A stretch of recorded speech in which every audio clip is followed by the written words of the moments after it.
Welcome to all our participants. Good afternoon to our speaker from Australia. Thank you for joining us for this exclusive masterclass for CBSE school leaders on levers for leading. My name is Aditi Agarwal and I work for the Australian Trade and Investment Commission in India. I will start with some housekeeping information. Today's session will be for a duration of 1 hour and 30 minutes. This session is also being live streamed on CBSE Academic YouTube channel. So if any of you are facing technical issues, request you to please visit the link shown on the screen. At the end of the session, we will be taking questions. In order to ask a question, please type your question in the chat window in the right side of the panel or use the live chat session if you're attending through YouTube chat. Austrade is recording this webinar and we will be sharing the recorded version of the session after the end of the session. Please note that the audio quality may fluctuate during the webinar. In case you have audio-related issues, please check your headset and audio settings. And if the issue still persists, please disconnect and connect back again. In case of any network disruptions, please stay online and we will connect back in a few minutes. Australian government has been taking initiatives to support the sector during the challenging start to 2020. We have launched Australia Virtual Masterclass Series, partnering with some of the finest Australian institutions to introduce you to Australia's quality education and enable you to smoothly transition to online teaching. The professional development series for school leaders started last week and ends today with this exclusive session on leadership. We believe it is a great campaign that has united the education community during the difficult time. A big thank you to Dr. Biswajit Saha and the Central Board of Secondary Education for extending support to our program.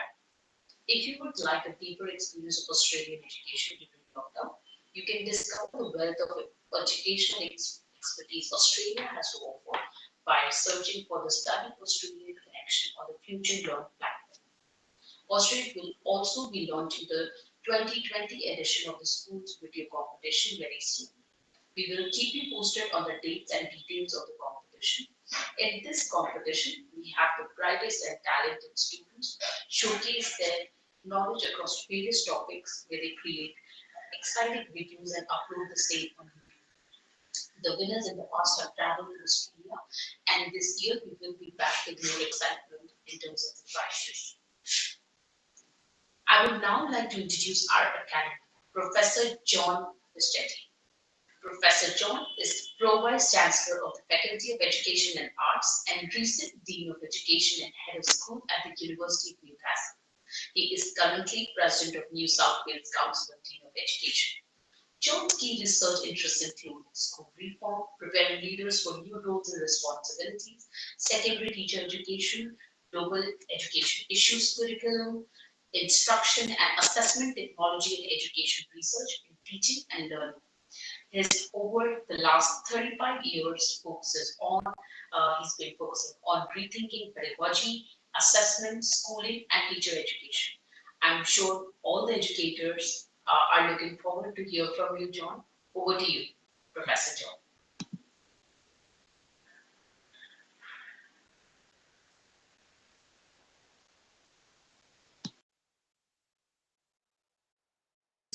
Thank you for the invitation. It's wonderful.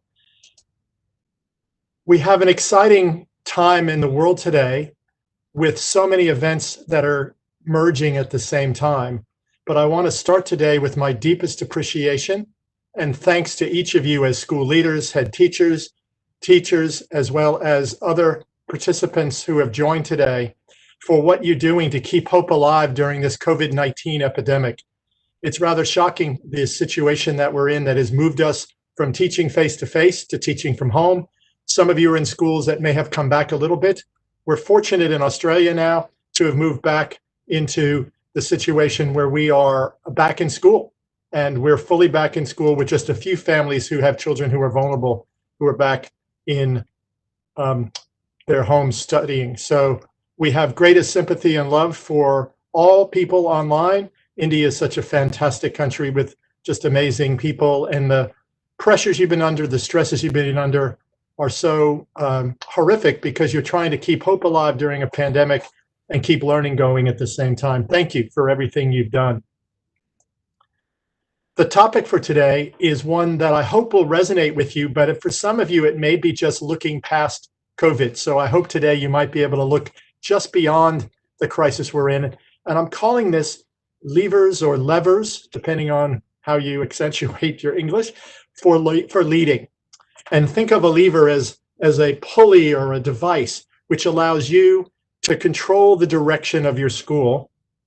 And I'm also using a paint palette as an example. Picture that you have all the colors, and on the paint palette, then you can find the opportunity to paint a picture for your school. I'll get into what the levers mean. This presentation will be all there and explaining it, I hope, momentarily. Thank you for everything you're doing. As educators, you are helping make the world such a better place at this complex time. One of my mantras is that for too long, schools have been places that young people go to watch their teachers work. If you take that in a minute, it's designed to be a little bit of a humorous statement, but at least in my own education, coming out of the 1960s and 70s, when I went to primary and secondary school, we sat in rows, we listened to teachers, there was a lot of talking, and then there was a test.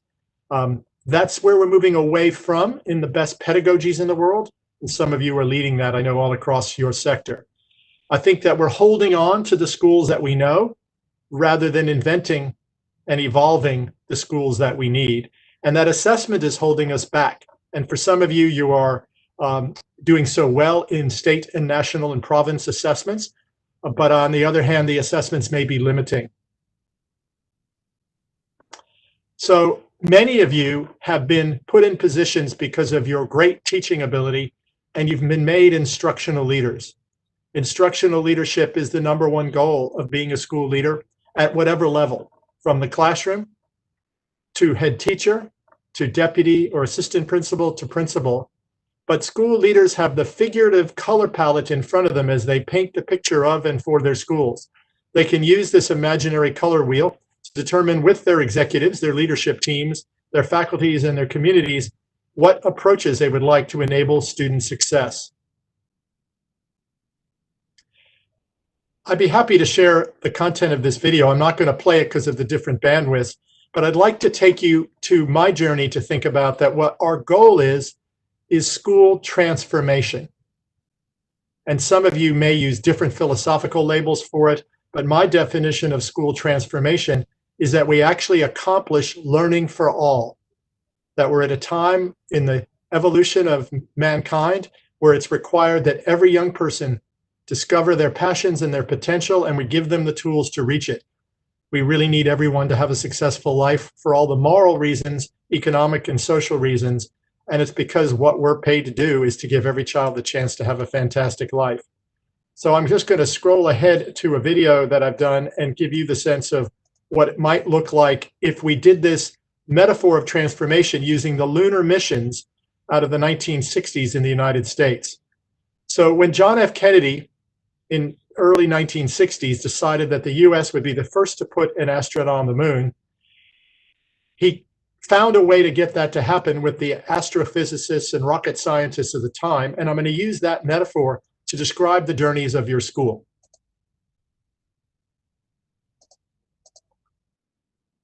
I know you'd like me to play the video, except the bandwidth of the audio in some places won't make that possible. So here is Earth. It's looking all round and beautiful for us. And as the scientists at the time decided, they had to find a way to get to the moon, but we didn't have the jet propulsion coming out of the rockets at that time to blast from Earth straight ahead to the moon. So what they configured was the opportunity to go to a stage A, to use centrifugal force and go around the Earth in orbit before actually taking off for the moon. So this first stage of change in your school is launching, getting going. And so in Australia and around a lot of the world, we have been moving toward project-based learning, passion-based learning, moving to new engaging pedagogies, trying to find ways to get kids actively involved in their learning. Just deciding to do that and getting going is stage A. Some of you are in schools where you might still feel you're on the launch pad, and it's a little shaky trying to break through the gravitational forces of the earth, but you may have started. And the journey towards school transformation means we're no longer trying to be the schools we've been, that are places young people go to watch their teachers work, but we're trying to be engaging, passionate learning centers, which are personalized learning and overcoming some inequities of the past. So what they figured out at the time is if they got out of Earth orbit and headed toward the moon, there was a little bit of a problem because actually the moon moved. The moon moves in the time frame, and if they guess wrong, they'll head straight out into the atmosphere and into space beyond, end up in the asteroid belt or something, having missed their target. So how do you plan the change for your school, knowing that the moon will be moving? Good day, colleagues. Sorry about that. It's a pleasure to see. The moon will be moving, and it takes 3 days for the moon for us to get to the moon. And if we do it wrong, we might overstep and miss because the moon is moving while we're traveling toward it. So the changes in your school, you may not realize as school leaders. It may be the next principal. It may be the next head teacher that sees it. We'll have a new generation of children. So the changes you're planning in your school are actually ones that will happen as we get to the next phase of change. That's a tricky thing to be a leader, that you may not see out the change because it might be a whole generation. So at the time, that meant we need to make mid-course corrections. And the little mid-course corrections we make allow us to use retro rockets and get to the moon by not worrying that we're 100% there yet. We aim toward it and then make adjustments. So we'll call that step B. A is getting launched. B is mid-course corrections. If I asked you all right now, are you in stage A in your school or B? Some of you might say, well, we've got really good ideas, but we're making some corrections on our way toward our goal being the moon. It's all a metaphor, right? So when we get to the moon, we then land on the moon. Our goal is actually to get back after the moon, not just to get to the moon. And that would be step C, is reestablishing a goal. So many of you are in A, you're at launch. B, you might be making corrections to your school plans to get you there. And C might mean you've gotten somewhere, now you got to go somewhere else, like back home or off to another planet or something. So school transformation is a journey. You with your staffs are on that journey. The goal today is to recognize our mission is school transformation. And the way we do that is with instructional leadership. So I want to take you on a different journey with me now. And this is about, so what does the literature talk about with instructional leadership?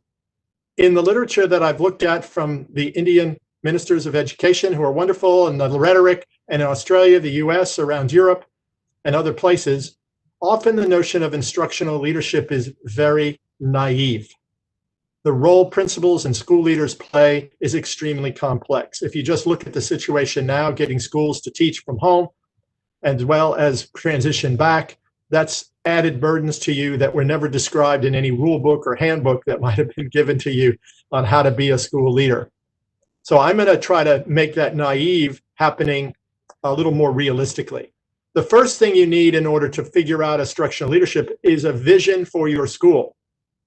Many of you have vision for your school, and it is probably very wonderful. I'm going to propose 2 items that I think you might want to focus on. Number 1 is learning equity.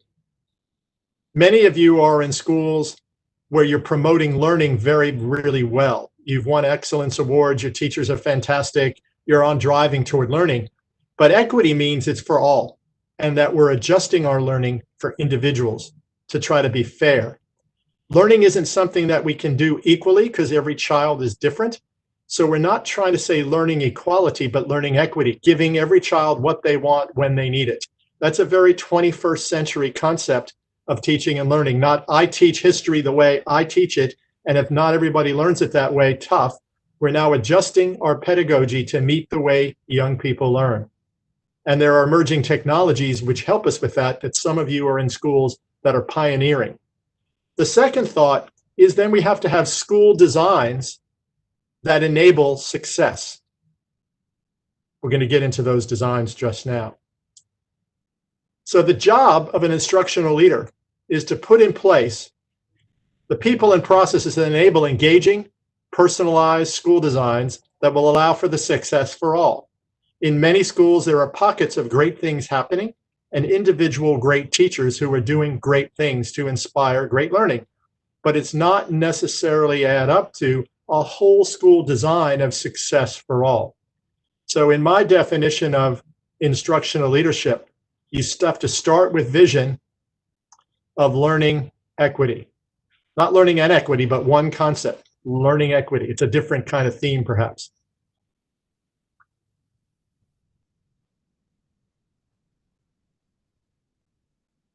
And school leaders have this figurative palette in front of them as they prepare and are painting this picture for the schools. They can use this imaginary color wheel. Picture you're an artist and you have a canvas in front of you to determine what approaches you'd like to take. Is this school primarily to promote academic excellence? Is it a school that cares deeply about student well-being? Does this school promote diversity and social justice? Does this school have students engaged in passionate study inside and outside the four walls of the classroom? These are really key questions of what is this school really for? What are we here to do? And you may have already sorted that, but if not, this might give you a guide to help think that through. The starting of this is creating and sharing around an equity mindset, giving every child what they need when they need it. So the first goal of empowering instructional leadership is fostering vision toward great learning with an equity mantra and an equity mindset. That's to ensure we're meeting the needs of every child, differentiating for children who have special needs, and get learning and teaching right for every one of our learners. So now, what are the levers that you have in front of you? That's the title of this presentation, Levers for Leading. The first lever, or the first color in the color wheel, is pedagogy. And I know you know that word. It's an educational kind of word.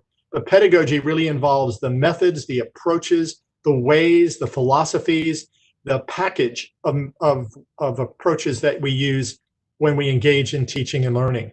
It's the whole toolkit that we teach from that allows us to be fantastic teachers and fantastic leaders in promoting that.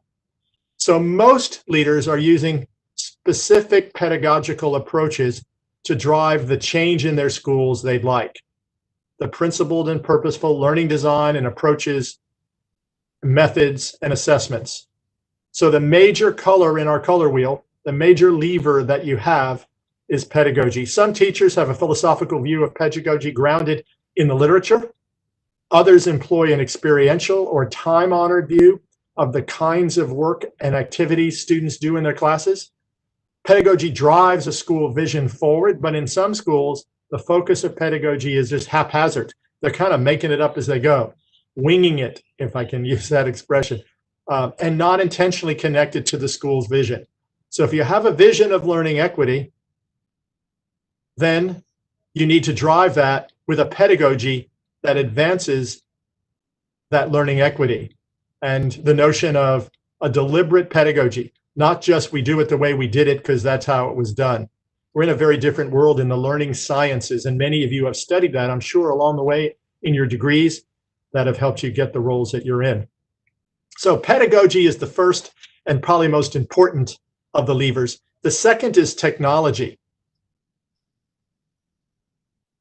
And technology, you know, is changing everything. And many of our young people have access to more technology than they do food. At least around where I teach, there's giant technology opportunities and almost less social ones happening right now. Some principals have chosen that emerging technologies are the first and foremost of their agendas. Their emerging and immersive can be the catapult to integrate some of the new and old tools that allow us to increase student engagement and thereby learning. The advent of artificial intelligence and virtual reality tools, including mixed reality learning environments, allow us to replace didactic teaching, which I know you know that word, but it's kind of the fancy word for stand and deliver or lecture teaching in the next 10 years. So I think the VR, immersive technology, AI stuff actually means the lecture is dead, and it's going to take us a few more years to replace it. But maybe you figured that out during teaching online, that in fact we can chunk these things out, use some of the technologies, and teachers don't have to be the sage on the stage any longer. So pedagogy, technology, and the third one is space. I know you come from very different parts all around India and the other countries represented, and some of you are in pretty old and clunky school buildings, and some of you are fortunate when the lights work, and others are in elite, very special places that have been purpose-built as wonderful learning centers. But whichever you have, that space is another lever. You have pedagogy, you have technology, you have space. But the physical space is another one of these drivers of instructional leadership that you will have the opportunity to do in your career, where you might get the chance to have a new wing built on your school, or refurbished building, or a brand new school built for 21st century purposes. These new kinds of learning spaces create opportunities for children to be not only seated in better kinds of chairs, but for the whole classroom experience to be structured in much more dynamic and much more engaging ways. In these new learning environments, gone are the days of the teacher at the front of the classroom with chairs in neat rows. The teacher is more of a guide, a facilitator, a coach, or an orchestra leader, using flexible space to meet the needs of learning outcomes of the day, not as before, where the classroom structure dictates the pedagogy.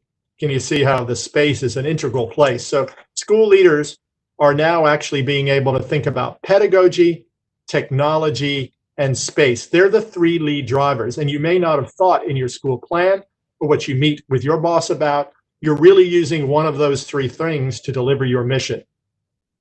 But a lot of the literature now would stop there and they'd say, well, that's all I've got. It's pretty easy. I'm going to either use how I teach, the tools we use, or the space we're in. And think of those three. I'm always manipulating those, or always don't have enough of it. But there's much more complicated, because now it has to get to the people issues to drive those three things. So the first is going to be the notion of support.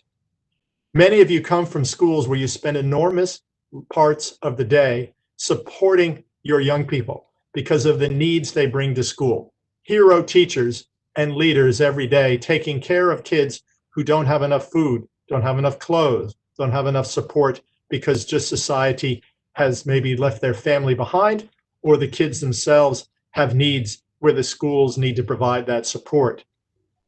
So it's more than technology and space and pedagogy. Support includes academic, social, emotional support for learners in the journey. This driver or lever can be providing well-being, extra tutoring, special interventions, all of that to personalize learning. It can mean pastoral care to assist students in negotiating through issues they may not be dealing with at home, or to support them in negotiating growing up in a massively complex society. I know you're aware, but in the upper levels where young people are on certain websites and apps where they're deliberately berating one another and putting each other down or being bullied. Growing up is very hard, and many of you are working with young people negotiating that as much as you are teaching the content and getting them ready for examinations. In Australia, the average teenager is now online 9 hours a day, 3 on social media. That's before COVID. This is a change in the support systems of anxiety and stress, and of just overdoing it, as many of us have become addicts. So we have pedagogy, technology, space, and support. Those are different levers that you have. And the fifth one is engagement. Engagement is the opportunity to be positively with parents, carers, and the community. Many of the schools that I work with have done such a good job of pedagogy or space or technology, space or technology, and support, but possibly not as much involved in the community. Getting the support of parents or carers is vital to gain the buy-in to change if you're trying to do any of them different. You're going to incorporate technology different. You're going to build in new kinds of ways to use space, or you're going to be teaching differently using some student-centered approaches. Many primary schools around here have had difficulty getting support for different kinds of teaching because parents want school to look like it did for them. They don't want any of this newfangled stuff. And you may have faced the same thing. The new designs and transformational change might be just beyond the reach of many of the community, and bringing them up to speed of why you're doing things differently can be difficult because parents want what's right for their child, but they also are all experts, as we all are in society, because we all went to school. So we always have somebody looking over our shoulder who knows what we're doing. We do have a lot of parents who want schools to look like it did for them, and we're talking about a very different kind of school now that we're trying to create for a very different kind of purpose. Some of you are engaging with funders and agencies and NGOs to help provide resources, some working with the government, and some with philanthropy and donors to get you some of the new space and some of the new technology, or maybe some of the support teachers. They need to buy into the change because they're valuable partners with you.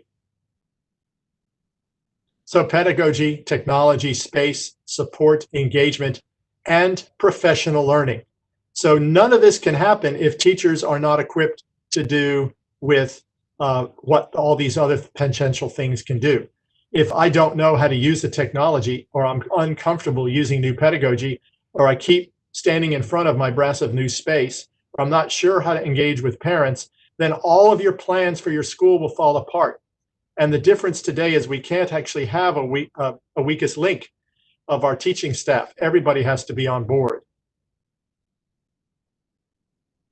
So paramount to pedagogy and technology and space, engagement and support is the professional learning of leaders, staff, and the whole community. This new kind of professional development drives forward the knowledge, skills, and dispositions for understanding what kind of learning we are trying to achieve and what kind of learning environment we are fostering to promote that learning. Without personalized, relevant, and contextualized professional learning, pedagogy, technology, space, support, and engagement just could be a mishmash of incoherence, and it will be a non-contributor to change. Hopefully this presentation isn't one of those opportunities, but most professional learning we involve in actually turns out to be a waste of time. It doesn't engage us, it doesn't change us, it doesn't impress us, it doesn't model for us. And so you need to link your professional learning for your staff directly to your vision, learning equity, or whatever you come up with, and pedagogy, technology, space, support, engagement.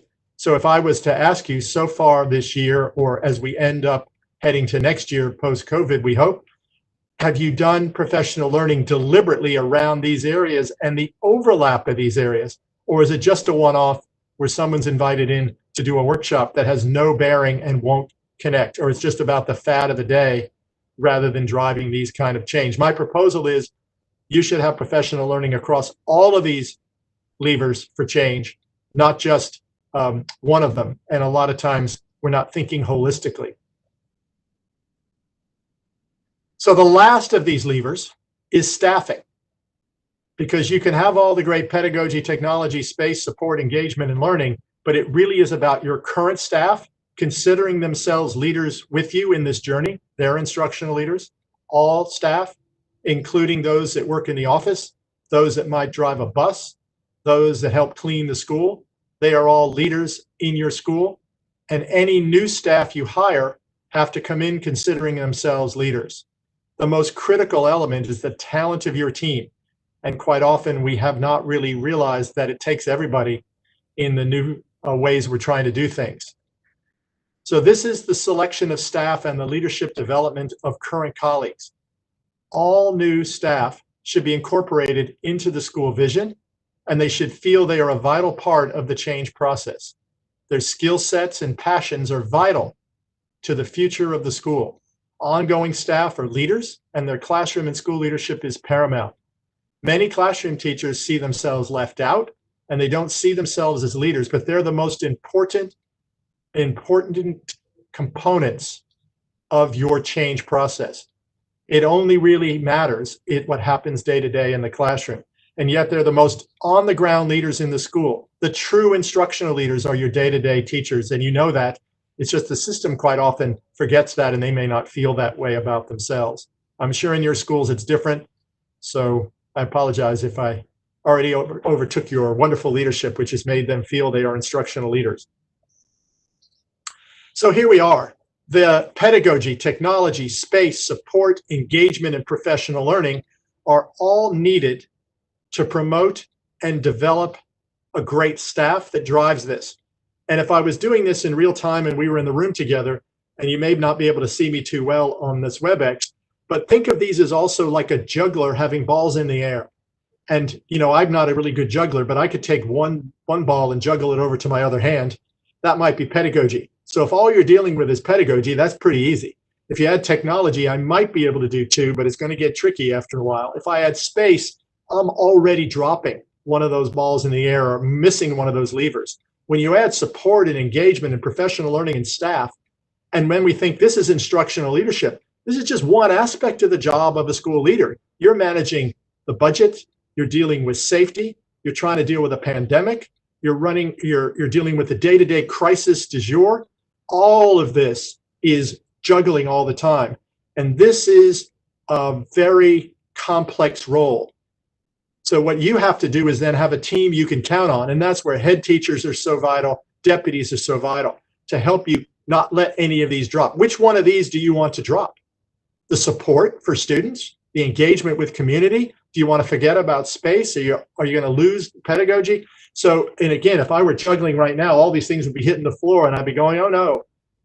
So instructional leaders have a vision for learning equity. They design schools deliberately to enable success. And they understand that in this complexity, we have to do all of this at the same time, which is a very complex task to take upon. You might not have read the fine print in your contract that said you had to be a juggler.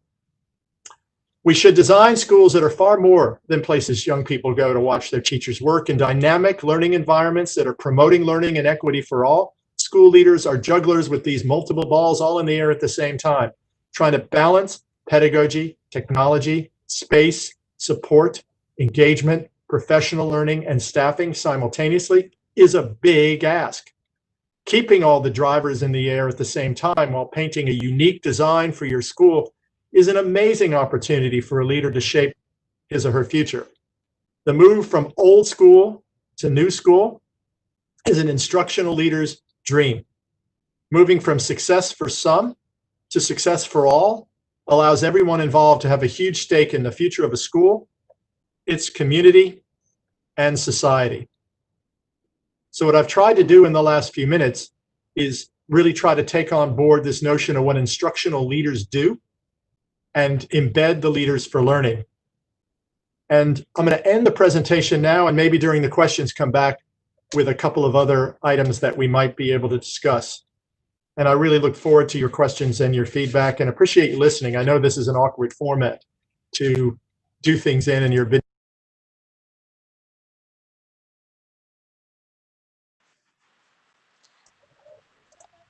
Thank you, Dr. John. Would you like me to start giving you questions? I have a lot of questions from Sure. I am the happy to answer enthusiastic questions. I teachers wanted to leave plenty of time for questions and not overtalk, but I hope you got the message of the challenges of doing all of this, and maybe I'll be able to sort some of that out in our question time. All right, perfect. So let me begin with the first question. And this is around how to bring about efficient results in online teaching. So the question is, what levers can be used by leaders for efficient result in online teaching? This is a huge problem being faced by a lot of teachers, how to, Yeah. measure the effectiveness of teaching. Sure. I'm not sure if I still have permission to share my screen. And if you give me about 30 seconds while we chit chat, I'm going to pull up just a couple of slides on that topic. It'll just take me a second. All right. Absolutely. No problem. No, I think Thank you, the everyone. question is fantastic. And it really is about how we seize this opportunity. And I just want to make sure as I go through that, I get you a chance to see I've already prepared some thoughts for that.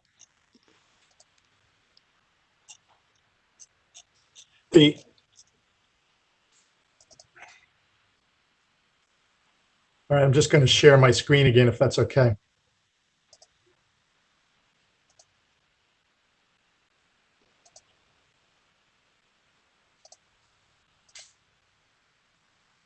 This isn't going to be that long. Don't panic, everybody.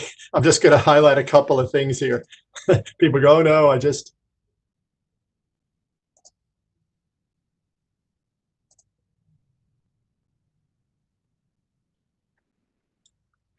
heard you presenting too long. So this might not answer your question satisfactorily. I apologize if it doesn't. First of all, none of us signed up for this. So what you're doing now, there isn't a rule book for, we didn't plan for this. If we went back to January, we didn't know this was happening, right? So in that sense, I want you to relax and appreciate all of the heroic things you've done, right? So I know that sounds funny to say, but I think the first thing is for people over worried about assessment and those things is that this is different. You can't try to teach the same things in the same ways. I don't think you can wear responsibility for the various situations that are so different for your learners. And I think this is a chance to try some things new, particularly in formative assessment. You may not be able to feel that the summative assessment is possible in the same way, but formative assessment certainly is.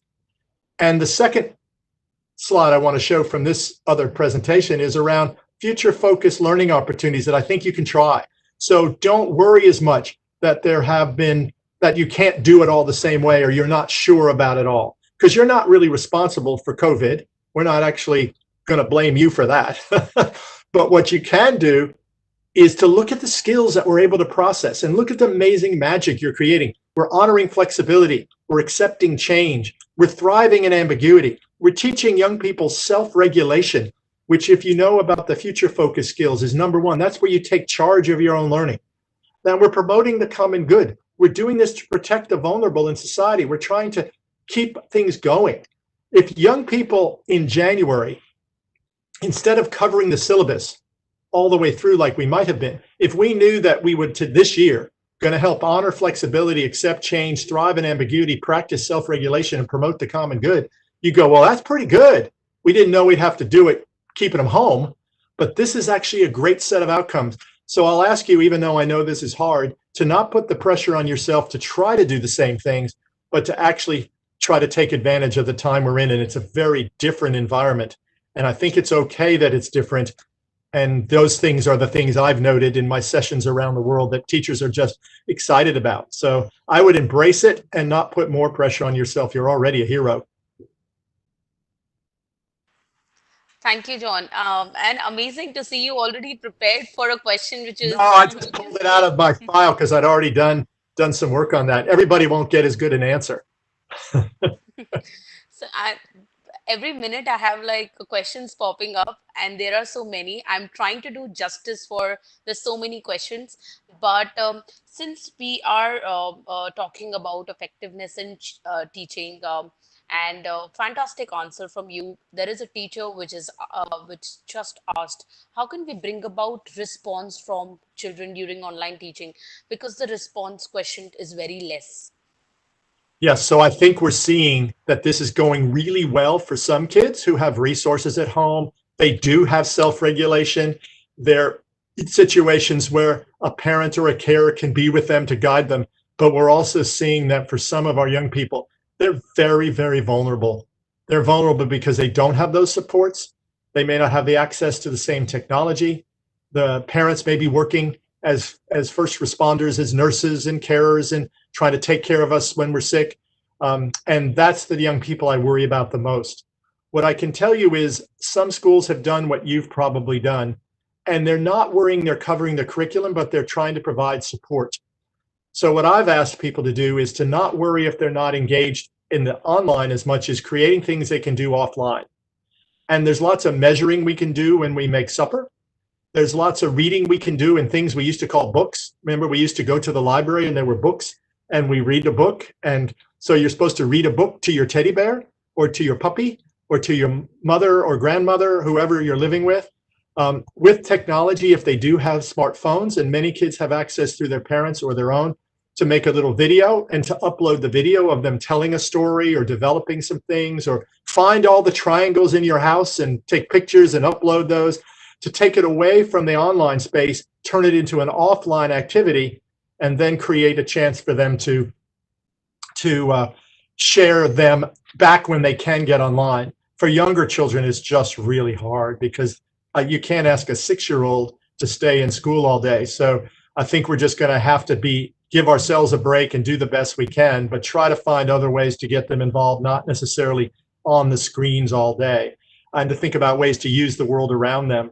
I came up with a project and was working with a school where we were practicing communication skills and asked them to contact via phone someone in their family who was stuck at home by themselves. It might be somebody in aged care, somebody who was in a different city they hadn't seen, their uncle or their auntie or their grandfather, and they had to prepare a list of the things they wanted to talk to them because they were missing them, or they wanted to ask them about their history of maybe they fought in a war, or maybe they were a leader in their company, or to talk to them and get that information from them and to write that down and then do an oral family history. There's so many things you can do, but I know that's off task from what you would be teaching, but try to take that pressure off. Get them doing something where they're reading, writing, listening, speaking. That's all the skills in literacy right there that they need. And then to present that back to you in another form. Take a photo, upload that. I know that's not a great answer because this is not a great situation.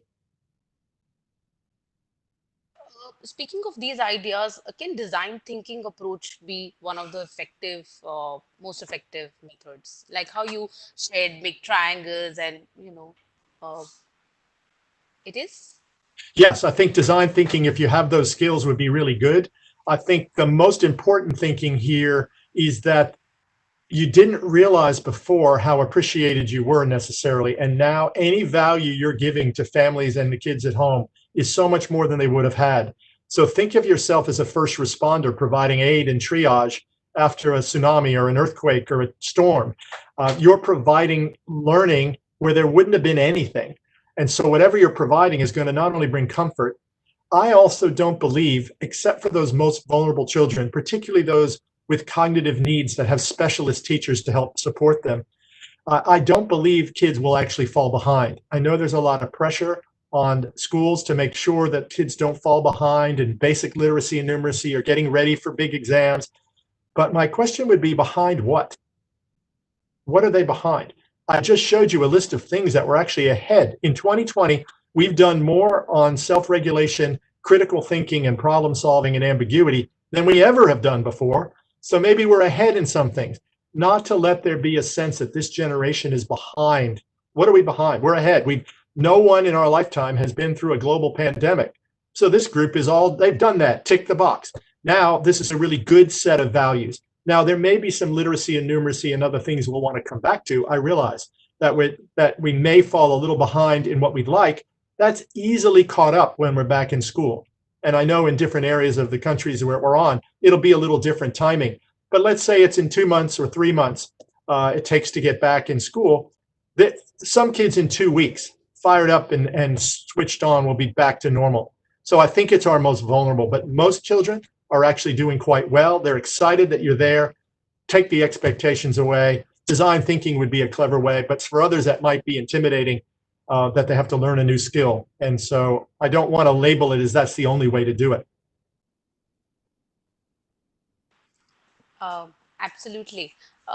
Around this, I mean, since we spoke of there are children, there are kids who don't have access to the smartphones, the gadgets, especially those for the rural India students. Yes.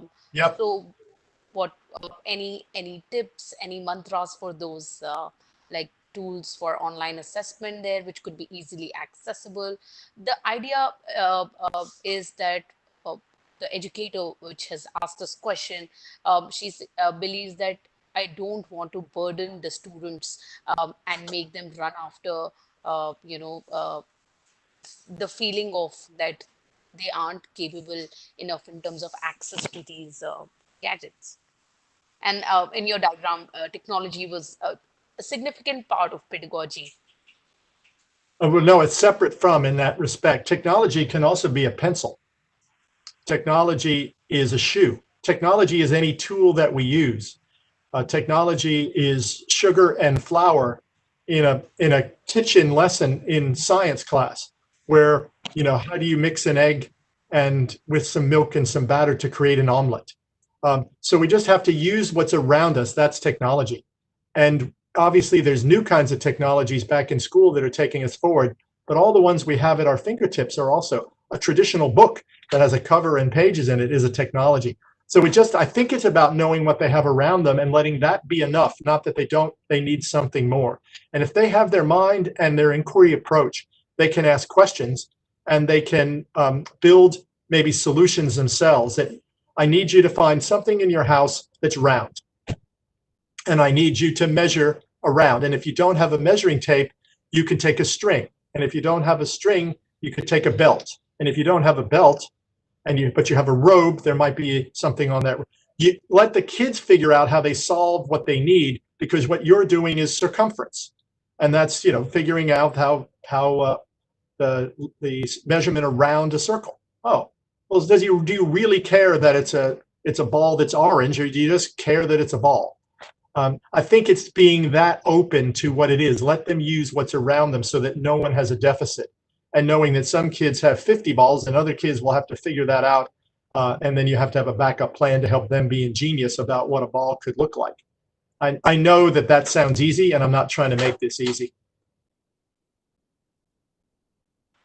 The problem with this, and this particular question is from a lot of educators participating today, is that how do you measure? Because everyone is finding alternative methods of teaching. How you gave so many examples, they're all under the sun. So how do you standardize the process of examination? How would you really measure the growth or the skill of kindergarten students especially? Well, the best measurement is teacher judgment. The national test and standardized tests don't do that. In fact, a student of mine here has just demonstrated that between kindergarten and year 11, we can know enough to predict the students here year 12 final marks on the big high stakes exams, that we actually don't need those exams because we can predict it. So number one is teacher judgment. And we're just going to have to rely on that. Number two, and I just don't know in each area what the ministers of education have done, but in Australia, they've relaxed the pressure on the exams. They took them away. They just said, for this year, we're not doing it. Universities are accepting year 11 marks, and teachers are asked to do the marks to progress students through based on their judgment. Actually, teachers are the best judges. So I'm not sure if you have that permission. If not, I'd ask the principals, if the people above them won't get too mad, to really ask for that. If they look across other countries in the world that India is competing with, you'd see the ministers of education have said for 2020, we want teachers to be the determiners of that progress. It's hard to do it when you're not in the room with them, but teacher judgment is the best anyway. We've over-relied on those exams, and I know in a competitive society where everybody's trying to do their best, that's like sacrilegious to say, but what are we going to do? Blame teachers for the fact they haven't been able to do their job 100% and do it in a different way, or blame kids? Remember, a different standard is being met this year. One of resiliency, their ability to cope with change, how they understand how to help people survive a pandemic. So we have all these unaccessible really skills. So what we're going to have to do is give each other a break. I know that means coming back. There'll be pressure to go back to the system we had before. And it might be just easy for me to say this. I hope we don't. Those examinations should be formative, and they should help guide teachers' ability to use the information from them to change their instruction. Summative high-stakes assessments create anxiety and stress. They don't create learning. But our society is thinking that it means it evaluates teachers in schools. It actually doesn't. It makes us think we do. It mostly measures the postcode you come from and the wealth of your family. It doesn't measure your capacity and your learning. I'm being out there and provocative. My apologies if I've insulted any of you who have excellent schools and it's all about the test. But the test should be a result, not a purpose. And I think this year we can take them out of the way and be just fine. And I would hope your ministers of education have taken the pressure off of you. The steps are being taken in few regions. The steps are similar to what you described as of in Australia. The few are work in progress, with the decision making lying in the hands of minister. But CBSE, they're doing a fantastic job in trying to, Yeah. keep the sensitivity around this issue. While in India, it's COVID is increasing, in areas like a rapid fire. So it's actually affecting a lot of students as well as teachers. You cannot be accountable for this pandemic. You can be responsible for doing your best to get kids excited about learning and to keep hope alive. If we do that, we're going to be fine. I know that that's about the best we can do. So please take just pressure off yourself that you're failing anyone. None of us signed up for this. we have had a few questions regarding, I mean, kids. Now, there are few principals, head of the schools, concerned about how to improve the culture in such a situation, like where teachers are, they aren't face to face, so there is some sort of groupism. They're not. There is some anti-establishment activities, which is like sort of non-academic, and the situation is now different. So the methods of dealing with such situations would also be different. They're inclined to, how to turn these individuals and motivate them positively, because that's an uphill task. And this kind of leadership is equally important, Yeah, it's a for great leadership point, and I roles. hope I'm answering the question, so I apologize if not. So one of the things that schools do so well but don't get credit for is managing social upheaval. Young people who are in gangs, lots of things that are trouble, where they use school as the way to escape from that, and then they go back home, they're probably involved in lots of things they shouldn't be. Now we've just kept them home a long time. So there's only a couple things we can do because it's sort of out of our control. When I was a teacher, and I still am here at the university level, but I used to find a way to each day catch kids being good. And I know that sounds like a gimmicky strategy, but I'd find at least 3 young people that day who did an amazing job. And I would tell them that, and I'd call up their families. And, I would just say, Leah did a great job today, and she's just a fantastic student. So when I didn't have to call them on good news, I had to build up a rapport. My suggestion is to figure out the students you're most worried about that might have gotten in alternative kinds of behaviors. And since many of us are using technologies like this, I'd invite them to join you for a Principals Leadership Academy where they are helping other students make good choices. Invite them to be your partner. Come online with you and help guide the younger students. Typically, older students who might have options to cause mischief do not want their younger sister or brother to do that. They know really well what poor decisions are. And I'd include them in a leadership group, even if it's virtual, and you're not back at school yet to do this, where they're helping younger children make choices. Those choices could be not terrible ones. They could be about just getting off the sofa and doing some exercise. They could be about turning screens off. They could be about checking in with their grandmothers who may be in another village or another city. So it also could be how we're going to stop trouble so that they're not perpetuating bad behaviors. So my suggestion is you find 2 or 3 a day, you include them in a principals conference with other kids, and take it on straight away. But I know the brilliance of the people online here. They'll take that idea and make it something better than that.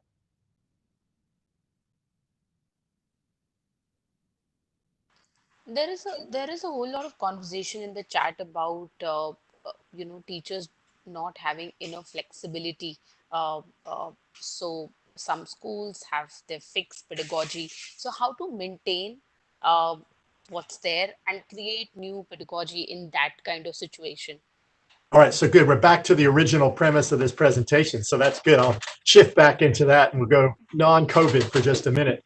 So pedagogy is how we do what we do. And I think if you're in a school where the expectation is that teachers do most of the work and students do most of the listening, some of you are in situations where that's what you have to do. It's the expectation of the school. So there's other ways to make that happen. And when I say this, I'm not sure if you have the pleasure of doing some things in time. And so I'm going to again share my screen. I'm going to share an example. It's going to be a dumb example, but just because I didn't prepare perfectly for this question, if you don't mind, I'm just going to jump in and share you one that I've come up with, and it'll just be a second. So one of the things I want to mention is the way in which practically means that nobody remembers almost anything we teach within 2 weeks. And I know that's rude to say, but only 5% of what we get from a lecture we remember 2 weeks later. 10% from reading, 20% from audiovisual, 30% from a demonstration, 50% from a group discussion, 75% when you practice it. 90% happens when we just turn to each other after something's presented and we teach it to them. So one answer to the question pedagogically is to break up your lectures into small chunks where at the end of a new concept, students have to repeat it. You might call it an A-B group, where you're in A and I'm a B, and at the end of a few minutes, A teaches the B, and then another few minutes, B's teach the A, and the teacher rotates around. So even if you're stuck in a traditional pedagogy, you can break up the information exchange, because if you don't get them to actually teach it to someone else, meaning their partner, they're not going to remember it. And so we're actually fooling ourselves that we're teaching. We're just going through the motions. I know that's crazy. This is another way to picture that. 2 days later, without reinforcement, we've already lost 60% of anything we learned from a didactic approach. And within 2 weeks, it's down to 80 to 90%.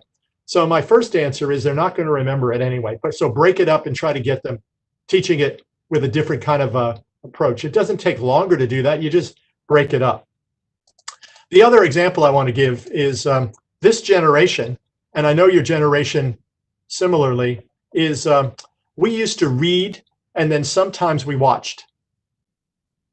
Many of you are from different generations, but my generation of baby boomers and those that just come after, we read books and sometimes we watched. It was mostly clunky videos that were on old-fashioned tape. This generation watches first. So if you can build in before you get into the traditional lessons, some watching, students watch and then they'll read, because at least most students don't read the same way they did in the past because they're watching so much. YouTube example, right? And most of what made Instagram popular and what makes TikTok popular, it's all watching, right? It's not reading.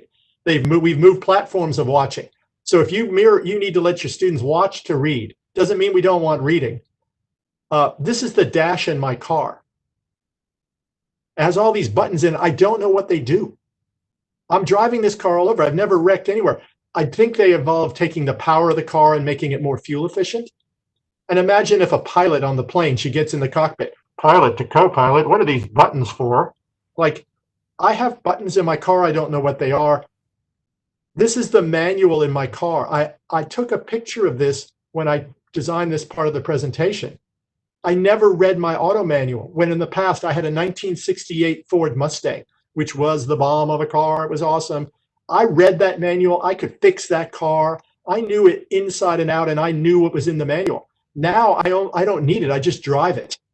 So I'm even guilty of that. Just as if we got a desk from a store and we were putting it together, I would not read the instructions. I'd watch the YouTube video, and I bet you would as well. So try to think about how to build in visual pedagogy, which you may be doing during COVID, and not give that up, because students are watching to read.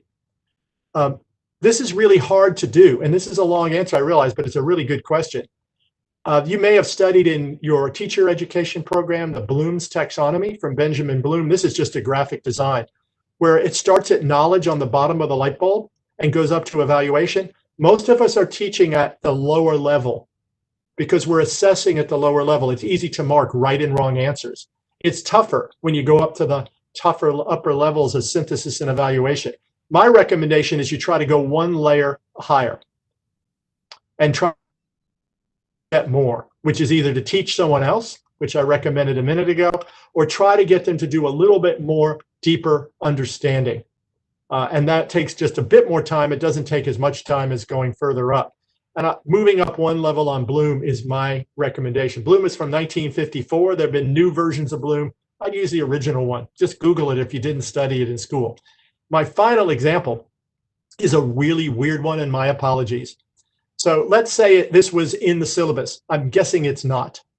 But the English word protagonist, if I was throwing it out to our 1,200 viewers right now, or however many people are online, what I'd suggest is you might be able to tell me what a protagonist is if I quizzed you on that. I haven't taught it to you, and I don't want to put you on the spot, so I'm not going to ask you. But a protagonist is the person in the story that the story centers around, the arc of the story, the principal character, the good guy, so to speak. Right? So I've just taught you protagonist. Do I need to teach you what antagonist is, or do you already know that just by your cleverness? And my guess is most students will say, oh, I know the protagonist is the bad guy, if protagonist is the good guy. And in every famous piece of literature across the world, you'll find a protagonist if it's classic literature. Right? In a Shakespearean play, Romeo and Juliet, who are the protagonists? Oh yeah, they'd be Romeo and Juliet. Right? So now I'm going to give an activity. Now again, the trade-off is time here, I realize. the movie Titanic, which even young people today know about because of streaming. This is Jack and Rose, the two lead characters. Are you familiar with the movie Titanic? Most people are. It was one of the biggest grossing movies of all time, right? And so is Jack the protagonist, Rose the protagonist, or is the ship Titanic the protagonist? So I've just told you what a protagonist is. And now we know the movie. And I could argue it's the ship. It sinks, by the way. Sorry, I didn't mean to spoil it for you. I could argue it's Jack. James Cameron, who made the film, thinks it's Rose. Indu, who just texted in, I think thinks it's Rose as well. And Rose is the in her old age at the beginning and end of the movie. But I could argue that I don't really like the way that movie ends, right? I think it doesn't make it clear it's Rose. Because Jack actually could have fit on that door in the ocean when the ship sank, by the way. There was plenty of room. Some people have organized it. Jack did not have to die. I don't know what Celine Dion would have done. She wouldn't have had a famous song if he hadn't died. Heart Will Go On, but it didn't have to happen that way. So my suggestion is rewrite the final scene to highlight who you think the protagonist is. And so what I'm asking teachers to do, rather than just teach about protagonists, get students to apply that. Go one step more on Bloom. And you'll get much more deeper meaning and much more deeper learning. Now that example is showing also that that's the tension between breadth and depth, because by teaching protagonist for a half a day or a day while all that happens, you've not taught something else. And that tension is what teachers always feel. Breadth, which is I have to teach a lot of things, and depth, I want to do them well. But if we're really going to promote learning, we'll have to decide what not to do so that students can go deeper. So find those core concepts in your syllabus, do those a lot, and leave out the rest because those aren't assessed anyway. We often think we have a lot to teach, and it's just because we hadn't realized what we really need are those big key concepts. So there's an answer that you didn't know was coming at you. It involved Titanic and protagonist and who knows what else. That was a really good one. I just wanted to check with you. Are you happy to continue the session? Because we have another half an hour blocked, or I mean, how would you like to take this forward? Yeah, because questions. Scheduled till 5:15 is what at our time here. I'm not sure what time that means if you go to afternoon there or not, whatever you would like. So another 13 minutes to go from here. Is that what you? No, another 15 minutes or so, and then wrap it up. Whatever. I'm open. Sounds good. So we'll take it for another 15 minutes then. Okay. So there is a question, actually two questions around how to give individual attention to the students while transforming pedagogy online. And similar to these lines, not just because they want to transform pedagogy, there is another set of educators who are asking because there are different levels of children and the class consists of different types of kids as well. So how would we deal with it? So that question is always relevant, whether we're in COVID time or not, because there's kids always at different levels, and it's the job and masterfulness of teachers. It's particularly hard from home because we can't do our magic of understanding exactly where they are and helping them. I think I have to come back to the original answer from the very first question. I don't think you can try to do the same things. Some of you know students because you've been with them a bit during the year and you can know where they are, and others you didn't get to know enough before we went into COVID.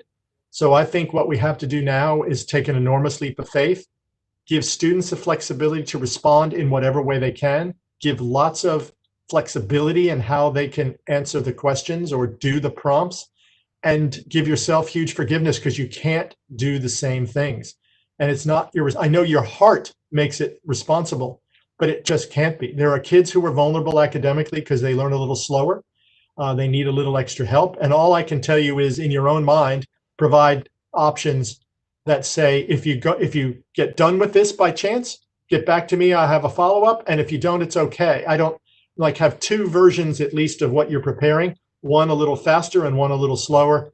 Or you can always say to your kids who are highly motivated, you know what I need you to do? I need you to read. Do you know the best way to improve literacy? It's to read. And it doesn't matter what you're reading. read, and you'll be okay. So in fact, for your highest achieving, most nervous students, I would tell them the best thing you can do is get offline and actually read.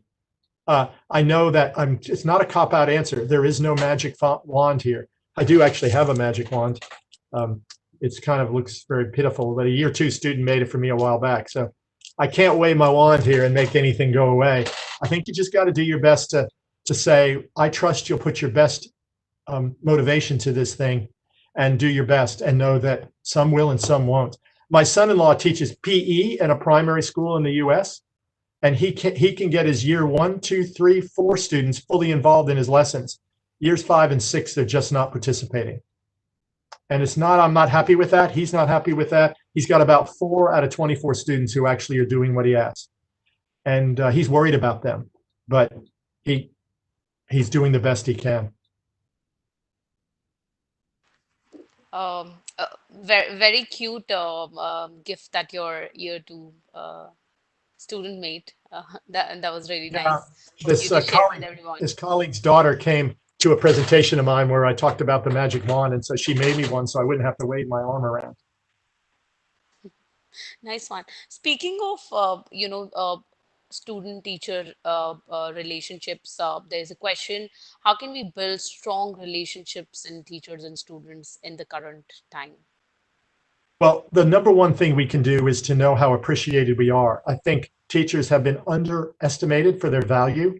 And so know how much your love and your care of young people is matched by their love and care of you, even if they didn't show it. They are missing you and needing you. There are some schools around here who have sponsored events, like Read with the Principal, and you have to book it. And so you get the chance to, instead of being in school, the principal's reading a book with the student for younger kids.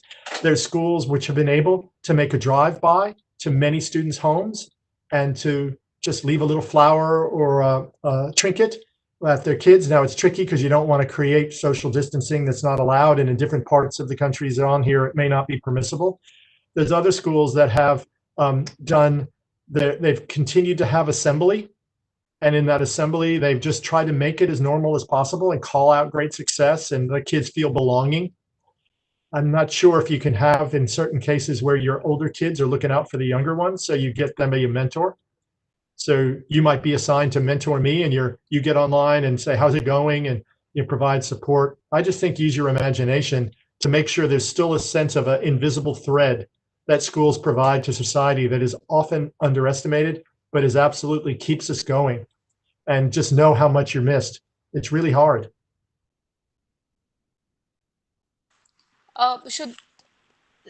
Speaking of wonderful ideas that you just shared, should there be fixed goals, parameters where teachers can sort of assess themselves if they're doing great or fine, or they could improvise someplace?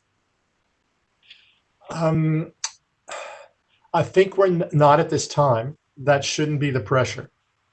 The job always of a teacher is the results shouldn't be the purpose. So what our job is as teachers is to design engaging lessons around key learning concepts or outcomes that get students actively involved, right? So that's our job. We're supposed to design lessons that get kids involved around things they're supposed to learn. The results of that are only part of our responsibility ever, because we only see them in a regular school time. We only see them about 25% of their day. 75% of the time they're not in school. So we're only ever partially responsible for results. Sometimes the society thinks we're 100%.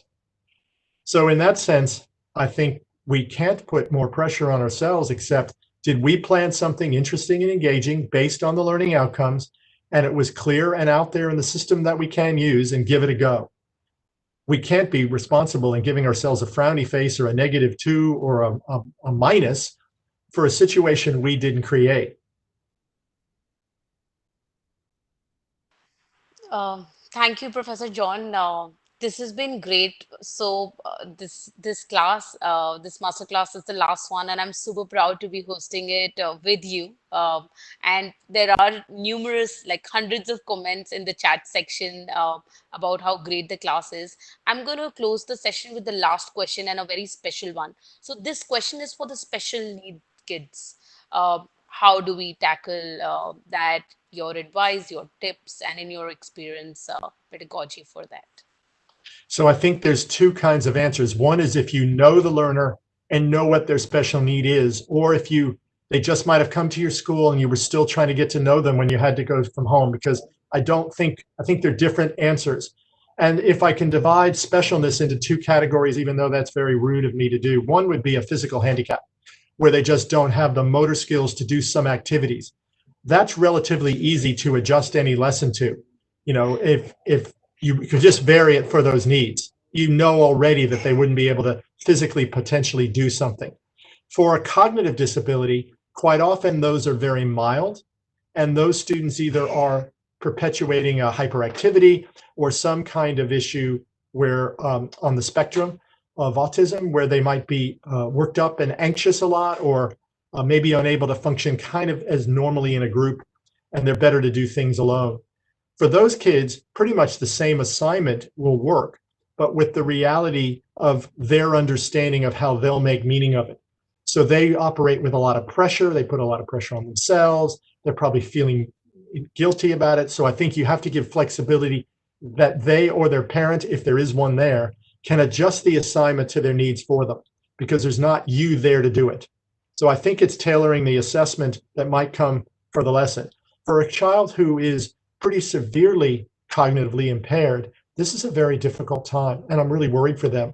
I don't know if you have plans for how any interventions can happen, but for many of them, they have complex medical needs, and I'm really worried that they're okay. They'll be okay, and you'll be able to catch up with them, but I think those are the ones I worry about the most. But for most kids who are able to do a lot of the things, it's just adjusting to what's there.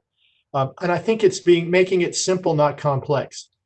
Assuming that they're living in an apartment or in a house or in some kind of accommodation, depending on where their situation is, there's things around them.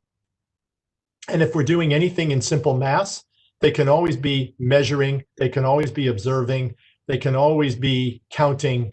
Those things are easy to do. If it's in literacy, we just need them to read. Whatever level they are, keep reading. If they need more books and you can ship any through the online portals, that's great. If there's any way to drop things off, that's great. I'm not sure if any of that's feasible. It is in certain parts, I know, of the country, then it isn't. If there is a parent or a carer, then that's easier. If there's not, but there's an older brother or sister, I think this is a gut check. They're going to have to step up.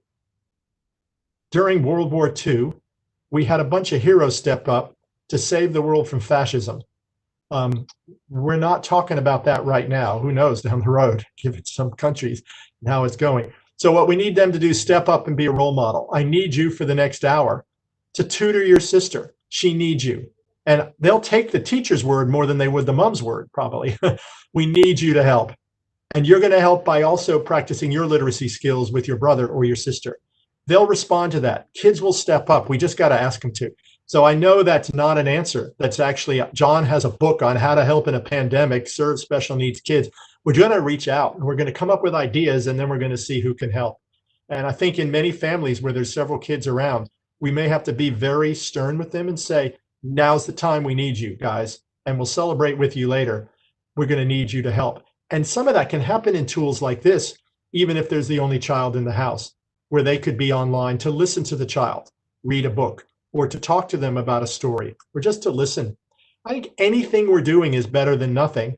And so again, that's not a perfect mapping to the syllabus. I don't know how the test is going to go later on this year and next. Don't worry about all that. Just do something that's meaningful, that promotes learning, creates caring, and keeps them excited that there will be a post-COVID. There will be. It's going to take till there's a vaccine. I will tell you, Australia and New Zealand have done so well because we stayed in. We stayed in early and we got to the other side, but it's still potentially another wave that could come if we drop it. I also like the fact that kids are learning responsibility, that it's important that we wash our hands, that we take care of each other, that we just do the right thing. And boy, that would be great if we build a better society as a result of this.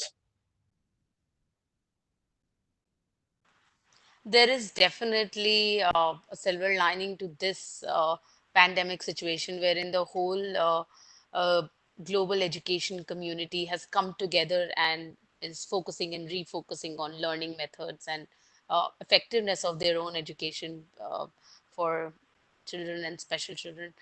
Yes. Educators are definitely no less than heroes. And thank you for being our hero today for this session. I have some fantastic comments. So for the session, it was really good. Thank you for the session. Wonderful series.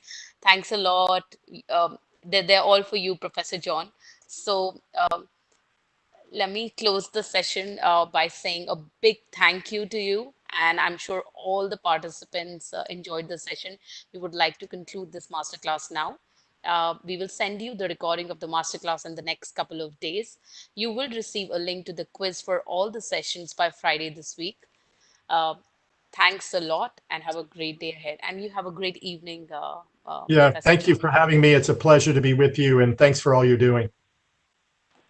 Thanks for giving us a lot of your time. No, it's my honor. Bye-bye. Bye.